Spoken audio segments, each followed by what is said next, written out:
everyone and welcome to a new video from Your Overwatch. I'm Eddie the Chump, and recently Big Daddy Jeff has leapt onto the forums to let us know about some very interesting upcoming changes. Now the first section of those that I'm going to cover are the changes that were on the previous PTR, which are now going to be patched into live later today. And the biggest of those is obviously the new Hanzo. Scatter will be gone, replaced with Storm Arrow, as well as the incorporation of his new dodge functionality. His main projectile will be sped up, and Sonic Arrow also sees some adjustments, with its cooldown being decreased to 12 seconds, but its radius and duration also being reduced to help balance out the fact that the ability will be up more often. Now in some ways the new Hanzo does feel like a completely new hero, and as this is going to be the first time that console players get their hands on it, I bet there's many of you out there really looking forward to that. I'm personally looking forward to see what the new Hanzo does for Brigitte's place in the game. More reliable range damage is exactly the kind of tool that's very useful against her. Speaking of Brigitte, there's also going to be a slight nerf to her shield bash going through today.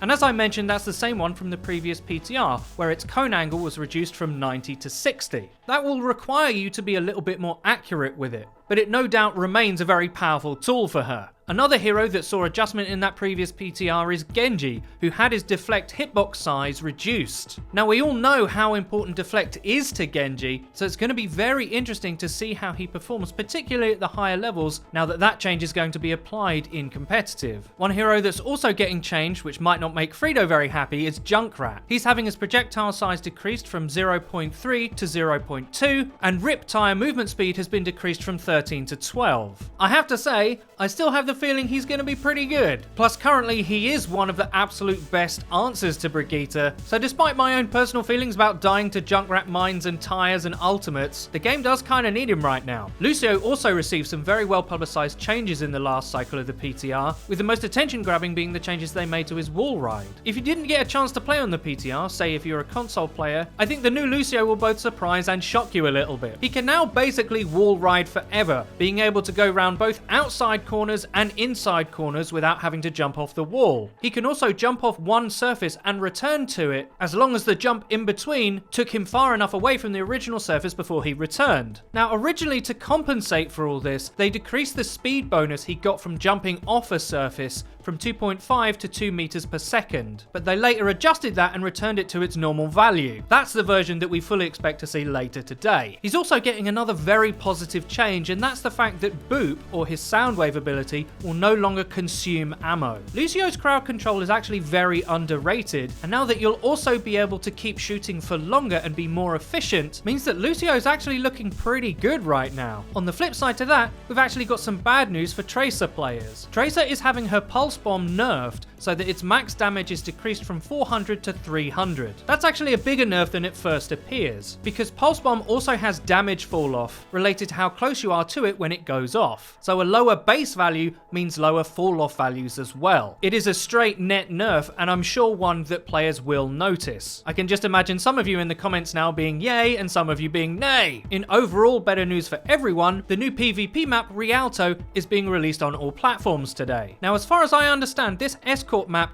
won't be thrown immediately into the competitive rotation. It is, after all, the first time that console players will have been able to play it outside of the nighttime version for the Archives event. In my opinion, it does actually feel quite different to a lot of Escort maps, and I'm interested to see how the community reacts to that last point. All of those hero changes that I've mentioned will have quite a significant impact on how the game is played actually. But Jeff didn't just stop by the forums to tell us that the patch is going live. Oh no! They also have a new PTR deploy that they're hoping to get up by the end of this week. Apparently the idea was originally to release it earlier, but they had bugs, so they held on its release to fix those. But he did let us know a little bit about that new PTR's contents, and he confirmed that it will have some hero balance adjustments. In particular, the max armor for Brigitte's ultimate is down from 150 to 100. That might make fighting into a Brigitte comp, the team fight after she's used her ult, a little bit more manageable if most of her team survived and still has armor. It also nerfs its mid-fight capability, because although it used to only give a max of 150, if you were fighting during its duration, and therefore therefore taking damage, it would just keep replenishing the armor up to that max. Now that that max amount is lowered, so is the amount of potential armor that you could have got throughout her ultimate. It's quite a big change actually, but it's not the only ones that they're considering. Jeff also hinted that there were some others that might make it onto the PTR when it goes live, or might go live next week if at all. Brigitte is being put on notice, I feel. He also said, and this is really exciting, that they're trying some interesting things with Ana as well. Now they're not sure if any of these Ana improvements will make it onto the next PTR. He alluded that some of the changes required new tech to get them to work, so they do need additional testing and they don't want to rush them out. As to what these changes are, we're left to speculate, but one idea that I think could ring true with this whole new tech being required aspect of the story is an improvement to how her healing functions. We mentioned in a video talking about how you could improve Ana that she would be vastly more efficient if her healing darts could go through enemy shields, but not the damage. That means that she wouldn't get shut down as easily by heroes like Winston. I can see that functionality requiring extra work, and I think it's in line with the kind of minor improvements that Jeff is talking about. Either way though,